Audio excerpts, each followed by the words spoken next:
¿Aquí nos escuchas? Ya, perfecto. Listo, doctora. Muy bien. Pues si gustan, damos 5 minutos más de tolerancia en lo que están listos los otros hospitales. Ay, perdón, en los otros hospitales. Perdón. ¿Y esto cómo se quita? Lo de abajo.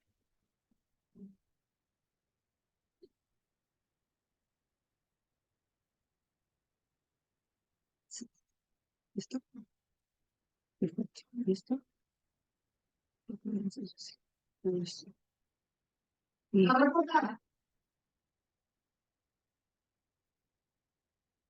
Perfecto. Ah, de acuerdo. Nos quería quitar esta. Ya.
Bueno, buenas tardes a todos. Mi nombre es Jocelyn Carrete, residente de segundo año de geriatría. El día de hoy voy a hablar sobre un tema de gran interés para todo personal de salud, que es la fragilidad en el paciente hospitalizado. Mi magistral se titula Valoración de fragilidad intrahospitalaria, la clave de la medicina centrada en el paciente. Y me gustaría agradecer a mis asesores, el doctor Arturo Márquez, geriatra, y el doctor Mauricio Vázquez, R4 de geriatría, por su guía, su asesoramiento y su pasión sobre el tema de la fragilidad. El contenido de la magistral, primero que nada, vamos a definir qué es fragilidad como tal, una breve historia a través del tiempo de este síndrome. Vamos a pasar a la importancia de la fragilidad intrahospitalaria, la visión del geriatra y de otras especialidades, y la prevalencia de este síndrome a nivel mundial y en México. Vamos a hablar posteriormente sobre la valoración de la fragilidad, cómo se mide, qué herramientas y qué impacto tenemos de estas. Después pasaremos a las intervenciones intrahospitalarias, toma de decisiones importantes en diferentes escenarios y recomendaciones. Finalmente, un plan de egreso en pacientes frágiles y las conclusiones. Me gustaría empezar con mi plática con una pregunta de cómo se ve la fragilidad dentro del hospital. Normalmente cuando pensamos en un adulto mayor frágil en el ámbito hospitalario, se nos viene a la mente este adulto, esta persona mayor de bajo peso, encorvada, que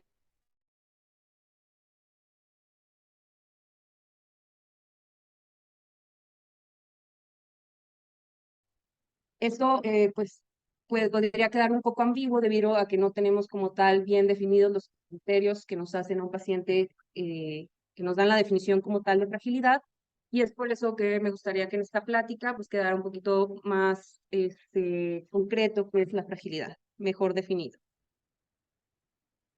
Y platicando sobre la fragilidad, ver que es un término que existe desde 1975, y es un término de años, que empezó en el Consenso Federal de Envejecimiento, donde definían al adulto mayor como a una persona mayor de 75 años, y aquí ya empiezan a utilizar términos que vamos a que vamos a tomar en cuenta en los siguientes años, que es la acumulación de varios problemas que requieren asistencia en las actividades de la vida diaria.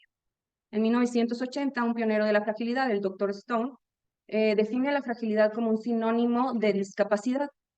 Además, se adquieren otros conceptos que se agregan a esta definición, en donde podemos ver la palabra, conceptos como dependiente, capacidad disminuida para adaptarse a cambios internos, condiciones que contribuyen como comorbilidades, enfermedad de Alzheimer, EBC, Parkinson, entre otras. En 1990, una de las pioneras, Linda Fried, empieza a introducir la fase biológica de la fragilidad, todavía sin una definición como tal. Y para estos mismos años, el médico Rockwood empieza a introducir igualmente un modelo dinámico en donde nos muestra como este balance negativo entre las habilidades y las discapacidades de un adulto mayor, yéndose hacia la parte de la discapacidad en la definición de fragilidad. Para el 2000, estos mismos autores, en el 2001, Linda Fried, introduce el modelo fenotípico en este artículo, en donde nos lo explica con un ciclo de la fragilidad, que el cual hablaremos más adelante, y determina la fragilidad como un síndrome. En este mismo periodo de tiempo, para el 2014, el doctor Rockwood y Mitsinski introducen este fenotipo, esta teoría del acúmulo de déficits, que se ve como un estado en donde el adulto mayor va a ir acumulando diferentes déficits, que ahorita hablaremos de ellos, y nos crean un índice de fragilidad. Para el 2010, para el 2008, 2009 podemos ver que empiezan a aparecer otros autores, también incluyéndose en pioneros de la fragilidad, el doctor Murley, quien introduce la escala de Frey, que combina modelos biofísicos, biológicos y el modelo del acúmulo de déficit. Para el 2009 tenemos los criterios de Enstruth, y pues bueno, ya en el más recientemente se hicieron consensos multidimensionales donde muchos expertos en el tema se reunieron y llegaron a la conclusión de que, bueno, no hay como tal una definición particular de la fragilidad. Sin embargo, lo caracterizan como un síndrome clínico que representa un continuo entre el adulto mayor saludable hasta aquel extremadamente vulnerable en alto riesgo de morir y con bajas probabilidades de recuperación, incluyendo dimensiones como la capacidad física, función cognitiva, perdón, factores psicoafectivos y factores sociales de igual manera. Y también mencionaremos más adelante, se introducen estos términos de capacidad intrínseca y reserva funcional en este mismo concepto. En esta diapositiva, lo que les quiero mostrar en este estudio del 2022 es cómo nos demuestran que en los últimos años, a partir del 2010, la investigación sobre la fragilidad ha ido en auge, en aumento, debido a que hemos definido que la fragilidad nos ayuda a tener una mejor valoración del paciente y una mejor toma de decisiones, como estaremos platicando en nuestra magistral. También en este artículo nos muestran varias opciones para reducir fragilidad, recomendaciones, pero esto es en el ámbito no hospitalario, esto es en el ámbito general, en el paciente fuera del hospital. Y bueno, retomando para entender qué es el envejecimiento y qué es la fragilidad, no son mutuamente excluyentes. Aquí tenemos lo que habíamos platicado de la capacidad intrínseca, que es al momento en que envejecemos, que es un proceso normal, pues nuestros órganos y sistemas van disminuyendo su capacidad de función. Por otro lado, tenemos la reserva funcional, la cual en un envejecimiento normal se puede ver preservada, incluso puede compensarse hasta cierto punto cuando es más de, digo, al menos 70% de la capacidad, pero una vez que pasamos ese porcentaje de pérdida de reserva funcional por debajo del 30%, ya entramos en terrenos de la fragilidad. Y pues si continuamos en esto, ya incluso pérdida funcional severa y al final pues el estado de muerte, cuando la capacidad funcional se pierde al 100%. ¿Y cómo vamos a entender esto en la clínica? Pues ponemos este ejemplo en el que tenemos un escenario con dos pacientes. El primero, de la primera imagen, es un adulto, igual que el segundo, de 85 años de edad, un masculino que viene por una enfermedad, llámese infarto agudo al miocardio, una neumonía. El primer paciente recibe el manejo apropiado para la enfermedad que queramos ponerle, y para cierto periodo de tiempo, 10 días de tratamiento, el paciente se va a casa sin ninguna otra complicación. Y por el otro lado tenemos el mismo paciente en términos generales, la misma edad, el mismo sexo, que viene por la misma patología, pero que el manejo médico que se le dio, pues no tuvo los mismos resultados y algo pues, no salió bien y lo llevaron a desenlaces pues, negativos, en este caso en la imagen de intubación, pero también podríamos estar hablando de una alta mortalidad. Y es lo que buscamos entender con por qué, qué hizo que a un paciente sí resistiera la enfermedad, sí resistiera el insulto de la enfermedad y respondiera a tratamientos, y qué fue lo que pasó para que el otro no lo resistiera y tuviera peores desenlaces. Y es aquí donde explicamos la primera teoría de fragilidad con Linda Fried, que lo denomina como un fenotipo físico basándose en este ciclo de la fragilidad que tiene 4 pilares principales. Es importante entenderlos para podernos dar una idea de cuál es el fenotipo de nuestro paciente frágil.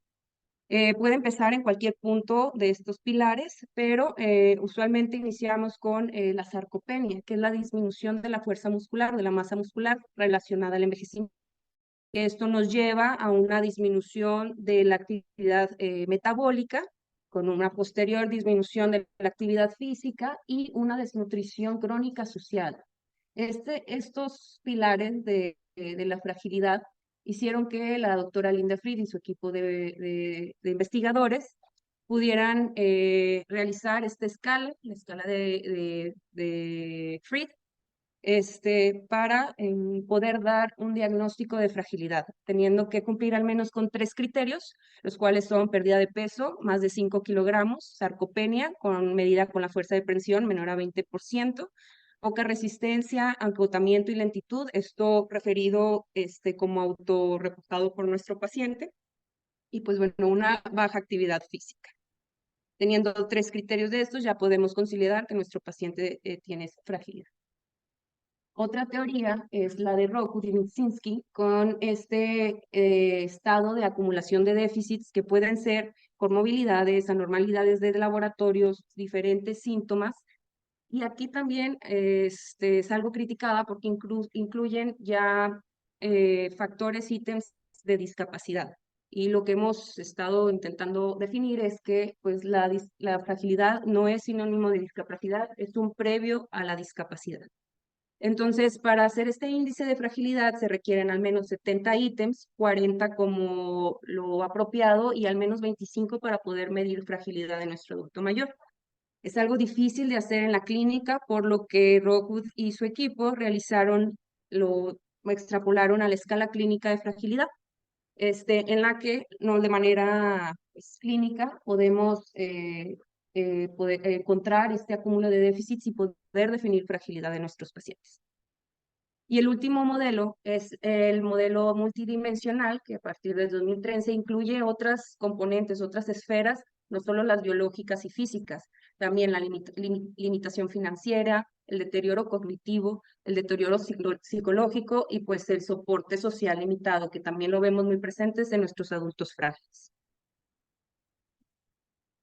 Y pues tomando en cuenta estas 3 teorías, sin tener una definición como tal aprobada y universal, me gusta esta definición que incluye todos puntos importantes de cada una de las 3 teorías mencionadas.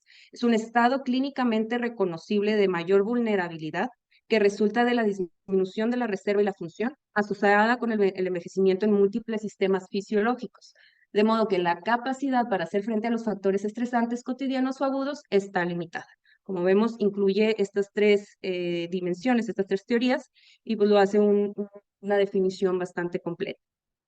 Una vez sabiendo que es fragilidad, que es pues, la pérdida de respuesta a estresores progresivas, pérdida de la capacidad intrínseca progresiva, que empieza desde, como definimos a un adulto mayor con robustez, la fragilidad y discapacidad, en donde la discapacidad ya es un estado no reversible, pero consideramos que la fragilidad es este punto previo a este estado no reversible en el que sí podemos intervenir y hacer recomendaciones, intervenciones adecuadas, nuestro paciente puede recuperar la funcionalidad o al menos evitar que pase al siguiente etapa de discapacidad. Y es por eso la importancia de la fragilidad en general de nuestros adultos mayores. ¿Cuál es la importancia de la fragilidad a nivel intrahospitalario? Pues bueno, la importancia de este tema a nivel intrahospitalario, ¿alguien sabe cómo quitar esto? Bueno. Es porque esta medición, está bien, es que no sé. Esta medición nos puede, de fragilidad, nos puede dar, nos puede ayudar con un marcador pronóstico, tanto como de desenlaces adversos intrahospitalarios o en general, como de mortalidad. Nos puede ayudar, ser útil para las decisiones difíciles en diferentes escenarios intrahospitalarios y nos ayuda a reconocer y a tratar otros síndromes geriátricos que le podemos relacionar con esta entidad, ya sea que uno lleve a otro o que los síndromes sean como estén al mismo tiempo presentes. En esta diapositiva les presento este estudio que se llama Cardiovascular Health Study, realizado en el 2001, que es un seguimiento de 7 años, en donde nos muestra, fue en el que se basó Linda Fried para hacer su fenotipo de fragilidad, que nos muestra cómo la fragilidad está asociada a mayor caídas, a mayor porcentaje de empeoramiento a discapacidad, a hospitalizaciones y a una mortalidad más elevada. En este segundo estudio, realizado en el 2014, Canadian Study of Health and Aging, es en el que se basó Rockwood para hacer su índice de fragilidad. En un seguimiento de 5 años, pues aquí nos muestran no tanto desenlaces, sino más mortalidad, cómo se ve aumentada en un 3.6 veces más que en un paciente que no se considera frágil. En este tercer estudio también podemos demostrar cómo la fragilidad está asociada tanto a desenlaces como caídas, hospitalización y mortalidad a largo plazo en los pacientes adultos mayores considerados frágiles. ¿Y qué pasa en México? ¿Qué información tenemos de fragilidad en México? Tenemos este estudio de Mexican Health and Aging Study, realizado en el 2015, en un seguimiento de 11 años, en donde valoraron dos cosas: el empeoramiento de discapacidad en 11 años y la mortalidad. En este estudio también nos demuestra cómo la fragilidad está más asociada a la mortalidad y a otros desenlaces adversos. ¿Y cuál es la prevalencia en general esto? Hablamos sobre mortalidad y desenlaces adversos. ¿Qué tantos pacientes frágiles tenemos en México? Bueno, la prevalencia de fragilidad en México, tenemos estos estudios que nos hablan de prevalencia a nivel general, fuera del hospital, cómo está desde un 14 a un 39.5% en los adultos mayores que vemos por fuera en la consulta.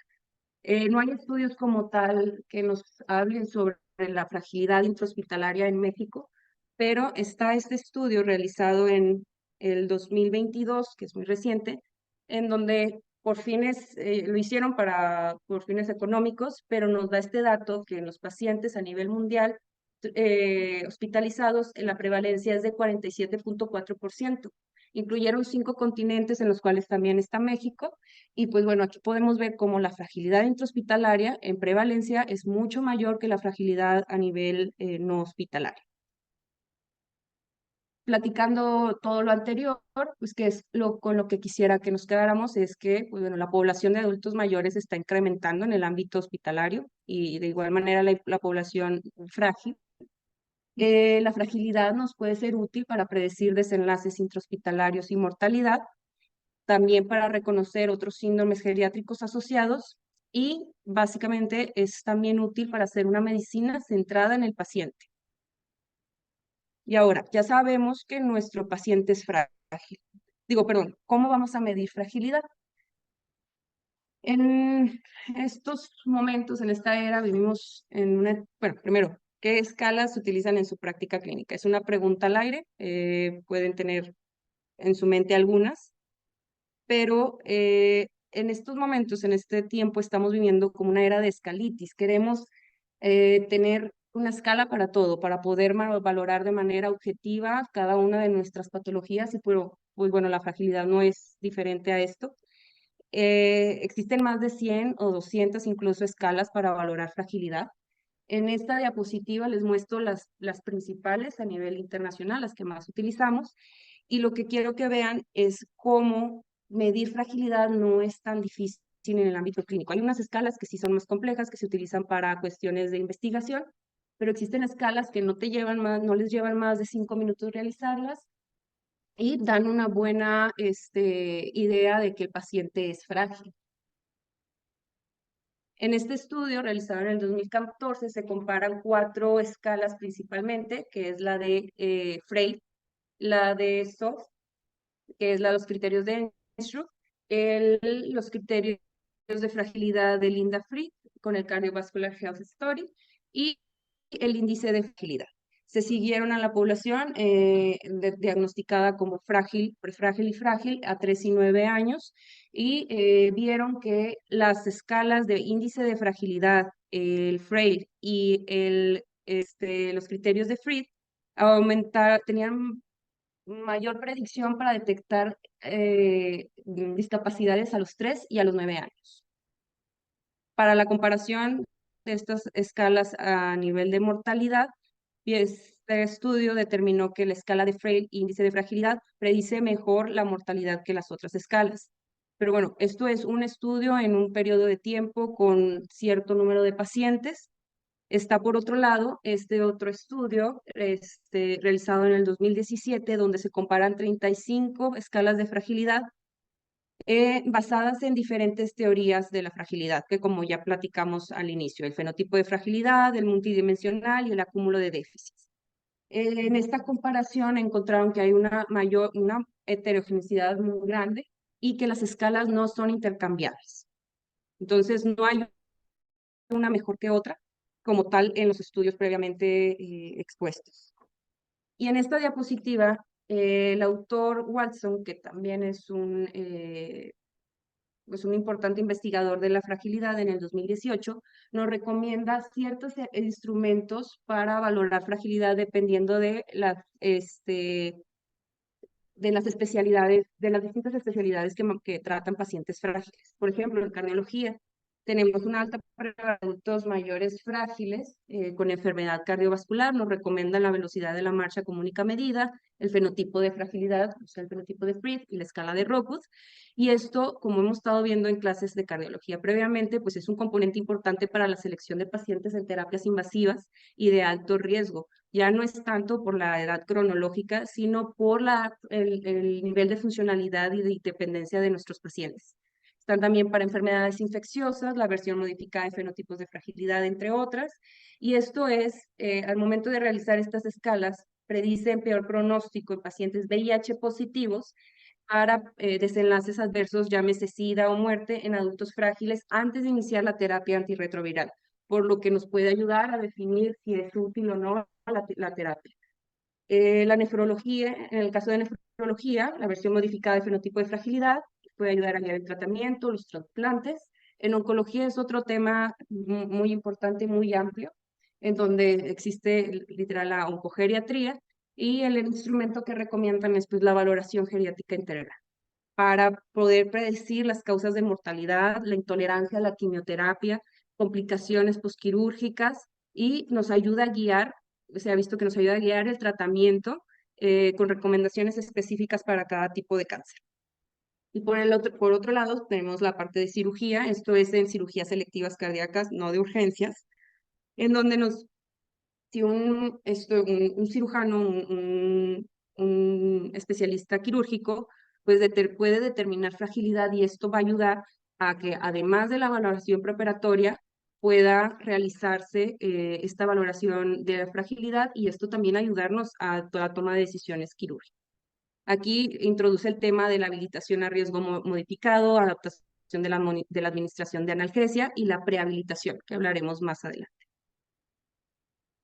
Para los geriatras, la valoración de fragilidad pues, se hace con la valoración geriátrica integral o el Comprehensive Geriatric Assessment, que en este estudio de Cochrane en el 2017 muestra cómo después de la intervención de la valoración geriátrica y de las recomendaciones que se hicieron después de esta valoración, la probabilidad de vivir independientes en su casa los siguientes 12 meses posterior al egreso es aún mayor.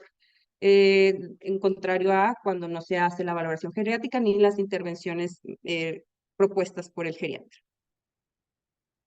¿Y qué nos quedamos con esto? ¿Qué escalas utilizarán? Pues bueno, se puede utilizar la escala que se adecue a las características que se quieran valorar.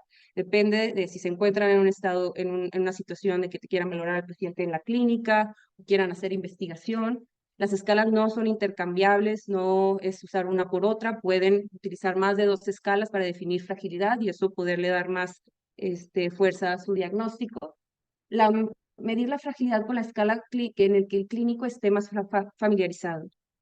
Utilicen la escala que quieran para medir fragilidad, pero mídanla, que sea uno de sus diagnósticos al momento del ingreso de sus pacientes.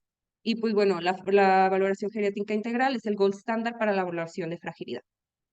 Y ahora sí, ya sabemos que tenemos un paciente frágil. ¿Qué hacemos con estos resultados? Es donde vienen las intervenciones intrahospitalarias. Decidí realizar estas intervenciones basándome en ciertos escenarios donde se deben de tomar decisiones importantes y donde considero que la fragilidad nos puede ayudar a la toma de estas decisiones. Primero está el departamento de urgencias, terapia intensiva, quirúrgico, finales de la vida y piso en hospitalización. Empezamos por urgencias, como podemos ver en esta gráfica de Geriatric Emergency Department Guidelines. Podemos ver que en nuestros adultos mayores que vienen del hogar, de otros sistemas de cuidado, de asilos, el primer punto donde van a llegar va a ser el departamento de urgencias. Y posterior a eso, después de la valoración inicial en urgencias, se van a ir a otros lugares, ya sea quirúrgico, telemedicina, hospitalización. Y pues bueno, por eso la importancia de la valoración en el departamento de urgencias en el paciente frágil. Esta guía recomienda que primero se realice la valoración por un urgenciólogo, posteriormente, en caso de que cumpla con ciertos criterios, sea valorado por el departamento de geriatría y que este sea un geriatra que tenga al menos 2 años de experiencia.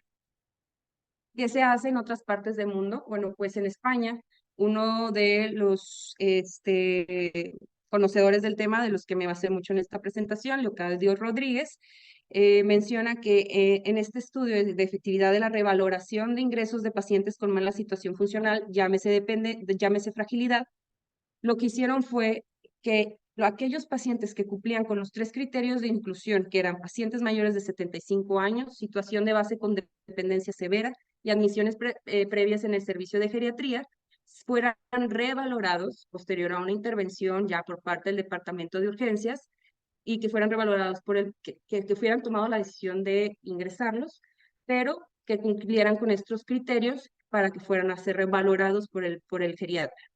Esto era únicamente en caso de los entre semana, porque el servicio de geriatría no está en fines de semana. En fines de semana se tomaba la decisión de hospitalizar al paciente y esto llevó a que 67.2 pacientes de los que se iban a hospitalizar se redireccionaran a otro lugar.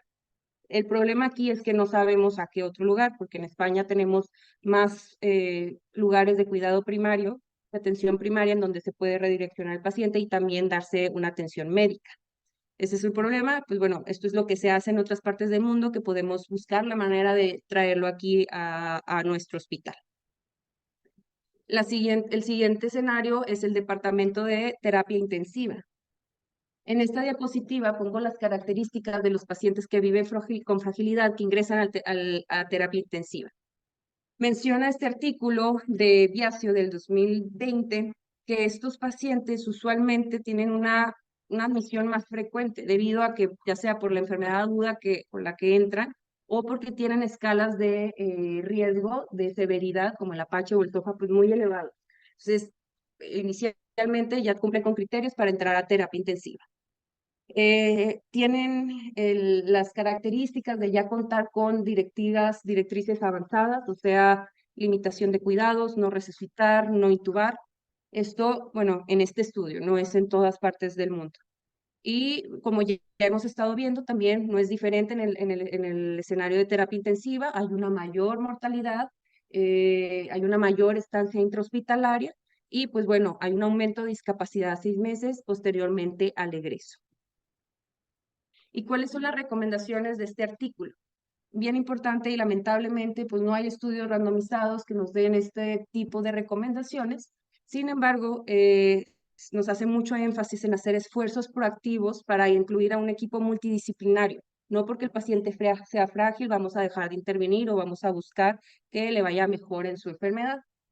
extrapolar las recomendaciones que se dan en el paciente en el hospital, en piso, lo que hacemos en servicio de geriatría en piso, como por ejemplo actividad física, ejercicio, nutrición, movilización temprana, rehabilitación, pasarlo a terapia intensiva, debido a que no hay como tal estudios que nos den recomendaciones en este ámbito. Lo que sí es que una vez ingresado el paciente en terapia intensiva con diagnóstico de fragilidad, se puede empezar a tener conversaciones de toma de decisiones y establecer metas y planes de cuidado ya con la información pronóstica dada que hemos estado viendo a los familiares y al paciente para poder determinar el tratamiento y la intensidad de este. Y también definir si se trata de un manejo fútil o si podemos continuar con el manejo. El siguiente escenario sería en el escenario quirúrgico.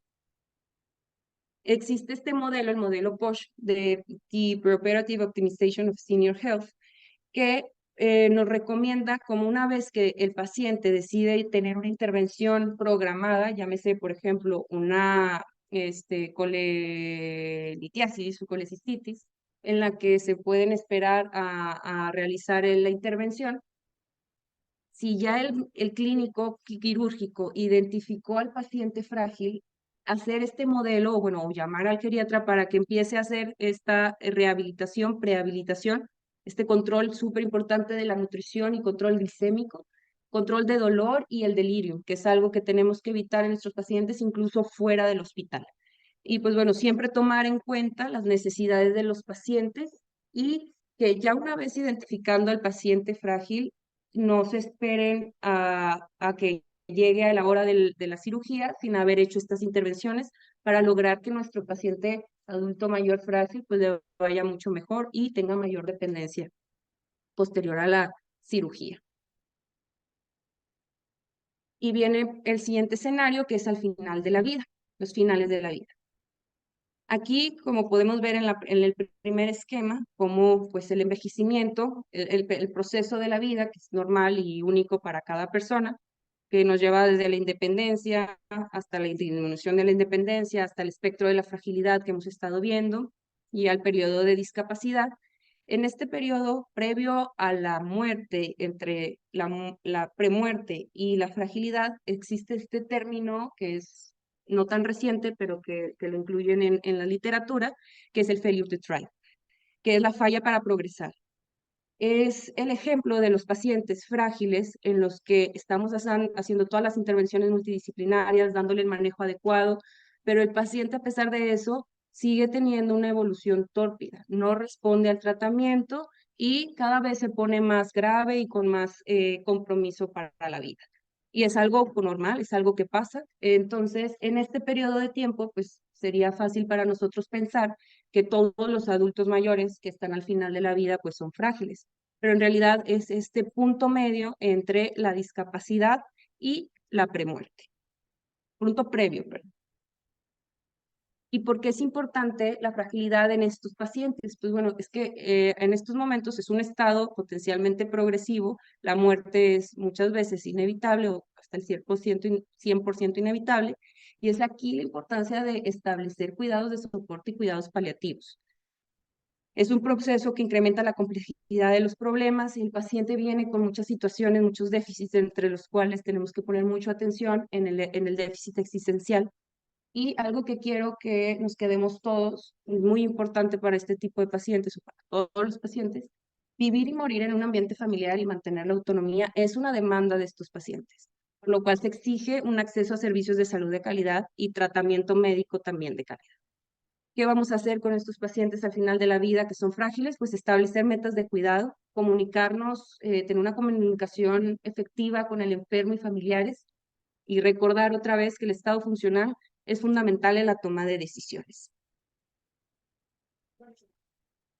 Tratándose de fragilidad y al final de la vida, pues uno de los criterios de fragilidad es la pérdida de peso. ¿Cómo lo vamos a manejar en nuestros pacientes al final de la vida? Pues primero la valoración va a ser determinar el peso y comparar con evaluaciones previas, preguntar dirigidamente al paciente qué tanto le afecta en realidad la pérdida de peso, y de tratamiento a nivel intrahospitalario, pues bueno, liberar la dieta. Si se trata de un paciente diabético, hipertenso, en el que le ponemos dieta para diabético, dieta para hipertenso, pues bueno, quitar esa indicación y dejar que nuestros pacientes coman a libre demanda. Fraccionar la comida, que coma poquito durante todo el día, considerar complementos, Suportán u otros complementos. Cuidado de la cavidad oral, que se haga limpieza de cavidad oral y verificar el acceso. Verificar si nuestro adulto mayor frágil puede deglutir, puede tomar agua, tiene acceso al agua, tiene el agua al lado o no tiene agua. También es importante examinar la lista de medicamentos. Hay medicamentos como de prevención secundaria que en este tipo de pacientes pues ya no nos sirven de mucho. Entonces, valorar quitar que las estatinas, que la aspirina, que ya no nos van a dar una utilidad y nos pueden traer efectos adversos por la polifarmacia, por interacciones farmacológicas. Cuando manejamos un síntoma en estos pacientes, siempre hay que empezar con el criterio de iniciar bajito, iniciar bajo y progresión lenta. No dar los medicamentos de cajón que tenemos para la disnea o de cajón que tenemos para el dolor, sino apropiarlo a nuestro paciente y iniciar con las dosis mínimas y tener la tranquilidad de que puede evolucionar lento, pero no irnos tan rápido en el manejo. Y por último, toma decisiones en el escenario de hospitalización. Aquí, pues bueno, son otros síndromes geriátricos, no es clase de los otros síndromes geriátricos, pero es importante que los asocien, que se tenga esta asociación con la fragilidad. Si tenemos fragilidad, es muy probable que también vaya a tener estos otros síndromes geriátricos.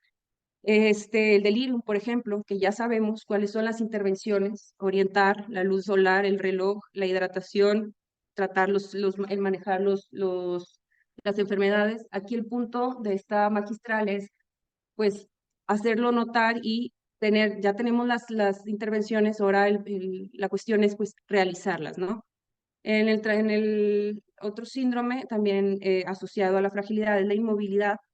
En otras partes del mundo se ha visto como el uso de voluntarios para movilizar al paciente intrahospitalario ha tenido pues buena respuesta.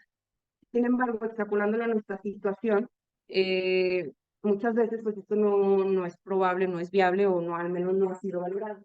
¿Qué podemos hacer nosotros? Pues capacitar a los familiares a movilizar al paciente, caminar o hacer ejercicio en su silla o su cama de hospital durante 15 minutos 2 veces al día al menos y tener áreas para en el hospital que nos ayuden a movilizar a nuestros adultos mayores. Para el síndrome de caída, pues bueno, también ya tenemos idea, la gran mayoría de nosotros, de qué intervenciones realizar en la parte multifactorial de cognición, continencia, historia previa de caídas, el calzado, las medicaciones que provocan caídas, tomarlas en cuenta y poder intervenir para quitarlas o modificarlas. En este estudio nos refieren que lo más importante para prevenir caídas es la hidratación y la nutrición de nuestros adultos mayores frágiles. Tener al paciente hidratado va a evitar que tenga este síndrome de caídas en un alto porcentaje. Y la incontinencia es otro síndrome que se habla poco, pero es un estrés muy significativo y una pérdida de dignidad muy importante para nuestros pacientes. ¿Qué podemos hacer? Aquí es donde viene la importancia de las señales no verbales, la comunicación adecuada con nuestro paciente, saber cuándo pues, necesita apoyo para la cuestión de acudir al sanitario o de que sea aseado posterior a la pérdida de la continencia. La polifarmacia, a cuidar la prescripción apropiada de nuestros medicamentos, la conciliación de medicamentos. Lo que se hace en otras partes del mundo entra aquí el servicio de farmacología, en donde hace esta recopilación de los medicamentos y muestra a nivel de computadora del sistema cuáles son las intervenciones y hace recomendaciones. Aquí en el hospital también tenemos el servicio que pues no sé si lo han visto por ahí, que de repente llegan y te dicen qué medicamento está mal puesto, qué medicamento hace interacciones con otros medicamentos. Sería bueno que este servicio estuviera como más dirigido también, todos, pero todavía con más relevancia, a nuestros adultos mayores de 65 años considerados como frágiles. Y para el daño prevenible, pues las úlceras por presión, colocar colchones para evitar úlceras por presión grado 2 o empeoramiento de las ya existentes. Hay muchos problemas que hay que tratar, que hay que intervenir en nuestros adultos mayores frágiles en el ámbito intrahospitalario, que no mencioné, pero que son importantes y dejo esta tabla para que las conozcan y sepan cómo hay que valorarlas, cómo podemos valorarlas y cuáles intervenciones son, a grosso modo, las que tenemos que hacer. Hablando un poquito de sarcopenia, también la valoración, el SARC-F nos puede definir un paciente con fenotipo de sarcopenia y también pues ya vimos que es un criterio para fragilidad. El dolor va a depender de la escala de dolor y el tipo de dolor. Y en la siguiente tabla también muestro algunos otros problemas que no se trataron en la presentación, que son importantes de valorar, la manera en la que podemos intervenir. Y algo muy importante que puse en color más notorio es algo que también se considera como parte de la definición de fragilidad, la falta de participación social y la falta de apoyo social. Es aquí donde nos podemos apoyar mucho del trabajo social, de los servicios sociales, para tener una mejor comunicación y formación de los familiares de nuestros pacientes y que estos tengan un mejor trato y una mejor evolución tanto aquí en el hospital como fuera en su casa. Y por último, el plan de egreso.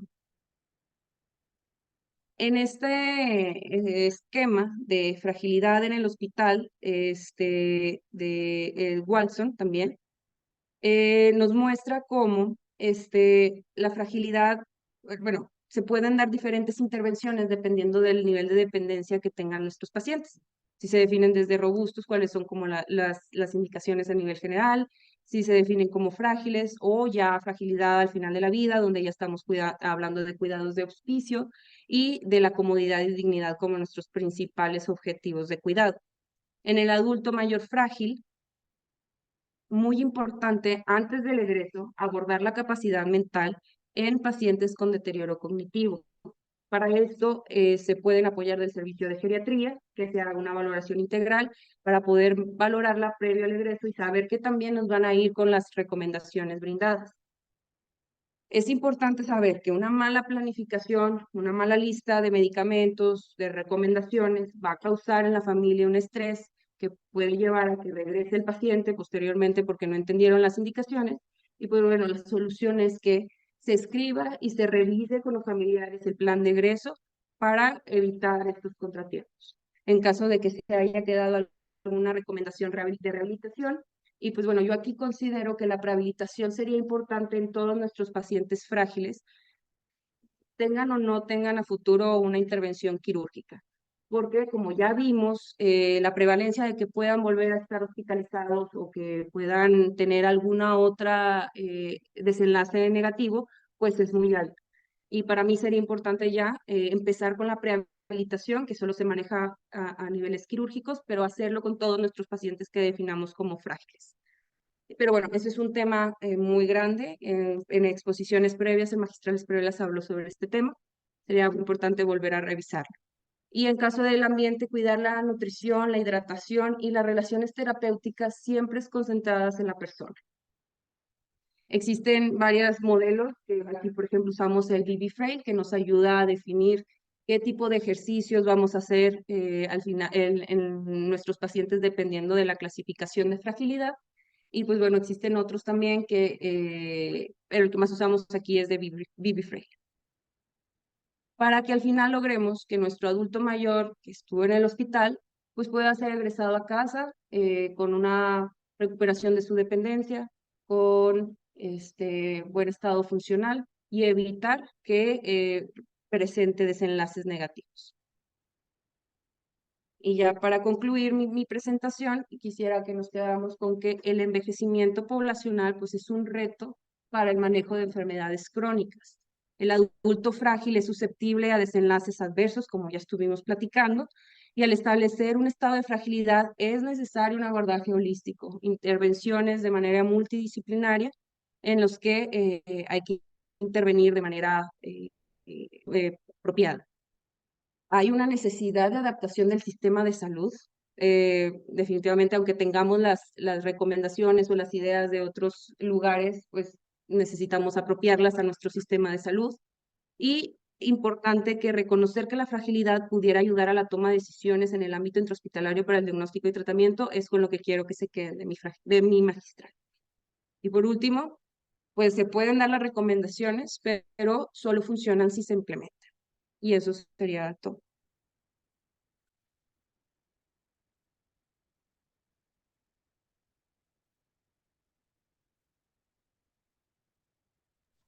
Muchas gracias, Jocelyn. Muchas felicidades. Muy buena tu presentación.